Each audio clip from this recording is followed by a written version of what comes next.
பிரீத்தி வந்து ஜெயா கிட்ட பேசி பார்க்குறாங்க. ஆனால் ஜெயா வந்து கட் அண்ட் ரைட்டாக சொல்லிடுறாங்க, வேறு வழி இல்லை பிரீத்தி, எங்களெல்லாம் தப்பாக நினைக்காத, இந்த வீட்டை விட்டு நீ போய் தாம்மா ஆகணும், நல்லதுக்காக தானே நாங்கள் சொல்கிறோம், உன்னை கூட்டின்னு வந்தது நான் தான், ஆனால் வேறு வழி இல்லாமல் தாம்மா இப்போ அனுப்புகிறேன், உனக்கு வெளியிருந்து எந்த உதவி இருந்தாலும் என்கிட்ட கேளுமா, நான் செய்கிறேன் அப்படின்ற மாதிரி ஜெயா சொல்லிடுறாங்க. அதனால் பிரீத்தி என்ன பண்ணுறதுன்னு திரும்ப தவிக்கிறாங்க. இந்த பொண்ணியை பற்றி எல்லா விஷயத்தையும் வந்து சக்தி கிட்ட சொன்னால் மட்டும்தான் இந்த விஷயம் வந்து முடியும், வேறு வழியே கிடையாது, சக்தி கிட்ட பொண்ணியை பற்றி எல்லாத்தையும் சொல்லிடலாம், கண்டிப்பாக வந்து சக்தி முதல்ல நம்ம மறுப்பான், ஆனால் சாட்சியோடு நிரூபித்தா கண்டிப்பாக வந்து நம்ம மறுக்க மாட்டான். அதனால் வந்து அவங்க 2 பேரும் வந்து ஆல்ரெடி இந்த மாதிரி நடந்த விஷயத்தை எல்லாத்தையுமே நம்ம சக்தி கிட்ட சொல்லுவோம், ப்ரூஃப்லாம் காட்டுவோம், அவங்க பேசுனதெல்லாம் நம்ம வச்சுருக்கோம்ல அதெல்லாம் காட்டுவோம், அப்புறம் என்ன சக்தி நம்பி தானே ஆகணும் அப்படின்னு சொல்லிட்டு பிரீத்தி வந்து முடிவெடுக்கிறாங்க. இந்த சூழ்நிலையில் சக்திக்கும் பொன்னிக்கும் வந்து கல்யாண நாளுக்கு அன்றைக்கி வந்து சடங்கு சம்பிரதாயம்லாம் பண்ணணும், அவங்களுக்கு தேவையானது எல்லாமே பண்ணிடணும் அப்படின்னு சொல்லிட்டு வீட்டில் உள்ளவங்க முடிவு பண்ணுறாங்க.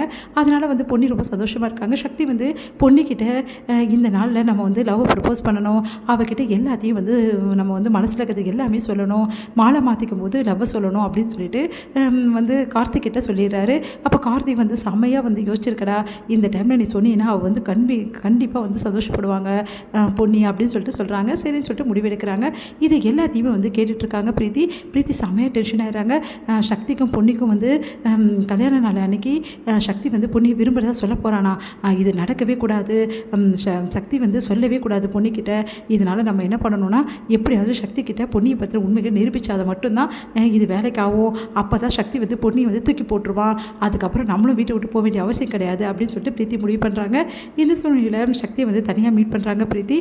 என்ன பிரீத்தி எதுக்காக என்னை தனியாக மீட் பண்ணணும்னு சொன்னேன் அப்படின்னு சொல்லிட்டு கேட்டோன்னே, இல்லை ஒரு முக்கியமான விஷயம் பொன்னியை பற்றி உங்ககிட்ட நான் சொல்லணும் அப்படின்னு சொன்னோன்னே அதிர்ச்சி அடைகிறாரு. நீ என்ன சொல்கிற அப்படின்னோடனே, நாளைக்கு உங்களுக்கு கல்யாண நாள், ஆமாம் அப்படின்னோடனே நாளைக்கு கல்யாண நாள், ஆனால் பொன்னி வந்து உங்களுக்கு ஏற்றவளே கிடையாது, அவள் ரொம்ப மோசமானவ, இந்த விஷயத்தை எப்படி உங்ககிட்ட சொல்கிறதுன்னு தெரியல, யாரை பற்றி என்ன சொல்கிற, பொன்னியை பற்றி இவ்வளோ கேவலமாக சொல்கிற, உனக்கு அசிங்கமாகவே இல்லையான்னு கேட்குறாரு. இங்கே பாருங்கள் சக்தி, நடந்த விஷயத்தெல்லாம் வந்து நீங்கள் கேட்டிங்கன்னா இப்படி சொல்லவே மாட்டீங்க, நடந்த விஷயத்தை கேட்டிங்கன்னா கண்டிப்பாக வந்து பொன்னியை நீங்கள் வெறுப்பீங்க, தூக்கி போடுவீங்க அப்படின்னோடனே, அப்படி என்னதான் நடந்தது அப்படின்னோடனே நடந்த விஷயத்த சொல்கிறாங்க. இந்த மாதிரி பொன்னி இது வந்து 2 பேரை வந்து செட் பண்ணி வந்து அவங்க அப்பா அம்மா மனசை மாற்றினது, அதனால தான் அவங்க அப்பா அம்மா கல்யாணத்தை வந்து நிறுத்துறது, நம்ம கல்யாணம் நிற்கிறதுக்கு காரணமே பொன்னி தான் அப்படின்னு சொல்லிட்டு சொல்கிறாங்க. அதெல்லாம் கேட்டு சக்தி சிரிக்கிறாரு. கல்யாணத்துக்கு காரணம் நிற்கிறதுக்கு காரணம் பொன்னியா அப்படின்னு சொல்கிறாரு. ஆமாம் அப்படின்னோடனே, சரி பொன்னி தான் ஆளை செட் பண்ணா, பொன்னி தான் அவங்க அப்பா அம்மா மனசை ட்விஸ்ட் பண்ணி விட்டா, ஓ மனசை யார் ட்விஸ்ட் பண்ணி விட்டது பொன்னியா அப்படின்னு சொல்லி கேட்டோன்னே அதிர்ச்சி அடைகிறாங்க. நீ தானே நான் வேணான்னு சொல்லிட்டு தூக்கி போட்டுட்டு பணம் தான் முக்கியம், பணம் இல்லாதவன் தேவையில்லைன்னு சொல்லிட்டு உங்கள் அப்பா அம்மா கூட போனேன், பொன்னியா உன்னை போக சொன்னா, அந்த டைமில் நினச்சிருந்தா கூட நீ என்னை கல்யாணம் பண்ணியிருக்கலாமே, ஆனால் உங்கள் அப்பா அம்மா பின்னாடி நீ தானே போனேன், அப்புறம் எப்படி இதுக்கெல்லாம் பொன்னி காரணம் நீ சொல்கிற அப்படின்னோடனே அப்படியே அதிர்ச்சியாக பார்க்குறாங்க.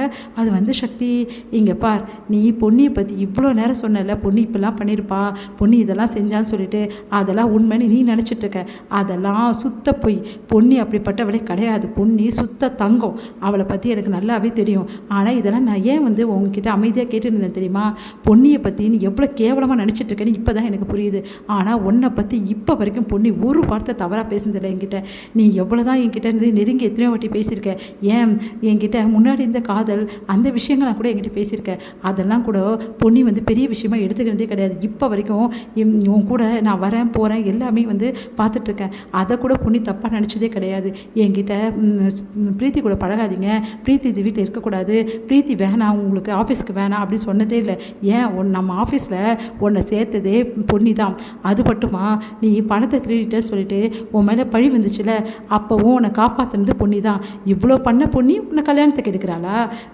உனக்கு அசிங்கமாலே இப்படி பேசுகிறதுக்கு, பொன்னியை பற்றி இப்படி பேசுறதுக்கு முதல்ல உனக்கு அசிங்கம் பண்ணும், நீ வெக்க பண்ணும், இவ்வளோ நாள் வந்து உன்னை நான் என்னவோ நினச்சிருந்தேன், ஆனால் நீ எப்படின்னு சொல்லிட்டு இந்த நிமிஷத்தில் நீ காட்டிட்ட, பொன்னியை பற்றி சொல்கிறதுக்கெல்லாம் ஒரு அருகதை வேணும், அது உனக்கு இல்லைன்றது எனக்கு நல்லா புரிஞ்சிச்சு, இங்கே பாரு, இதுக்கப்புறம் பொன்னியை பற்றி ஏதாவது ஒரு வார்த்தை என்கிட்ட பேசினா நான் மனுஷனாகவே இருக்க மாட்டேன் அப்படின்னு சொல்லிட்டு போயிட்டே இருக்காரு.